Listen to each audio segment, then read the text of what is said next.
दोस्तों, एक शाम राजा अकबर अपने प्रिय बीरबल के साथ अपने शाही बगीचे की सैर के लिए निकले। वह बगीचा बहुत ही शानदार था।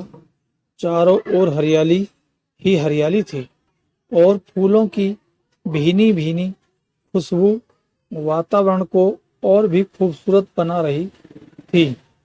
ऐसे में राजा को जाने क्या सूझा कि उन्होंने बीरबल से कहा, बीरबल, हमारा मन है कि इस हरे भरे बगीचे में हम हरे घोड़े में बैठकर घूमें। इसलिए मैं तुम्हें आदेश देता हूँ कि तुम 7 दिनों के अंदर हमारे लिए एक हरे घोड़े का इंतजाम करो। वहीं अगर तुम इस आदेश को पूरा करने में असफल रहते हो तो तुम कभी भी मुझे अपनी शक्ल न दिखाना। इस बात से राजा व बीरबल दोनों वाकिफ थे कि आज तक दुनिया में हरे रंग का घोड़ा नहीं हुआ है।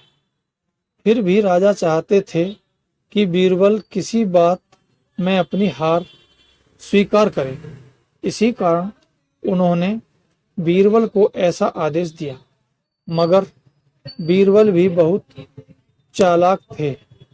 वो भली भांति जानते थे कि राजा उनसे क्या चाहते हैं।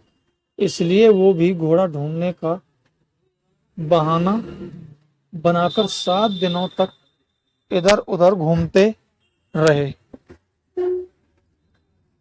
8वें दिन बीरबल दरबार में राजा के सामने पहुंचे और बोले, महाराज, आपकी आज्ञा के अनुसार मैंने आपके लिए हरे घोड़े का इंतजाम कर लिया है, मगर उसके मालिक की 2 शर्तें हैं। राजा ने उत्सुकता से दोनों शर्तों के बारे में पूछा।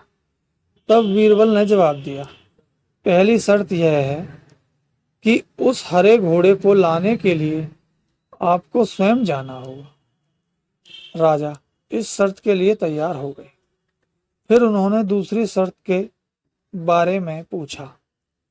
तब बीरबल ने कहा, घोड़े के मालिक की दूसरी शर्त यह है कि आपको घोड़ा लेने जाने के लिए सप्ताह के 7 दिन के अलावा कोई और दिन चुनना होगा।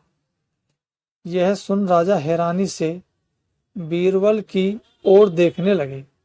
तब बीरबल ने बड़ी सहजता से जवाब दिया, महाराज, घोड़े का मालिक कहता है कि हरे रंग के खास घोड़े को लाने के लिए उसकी यह खास शर्तें तो माननी ही होंगी।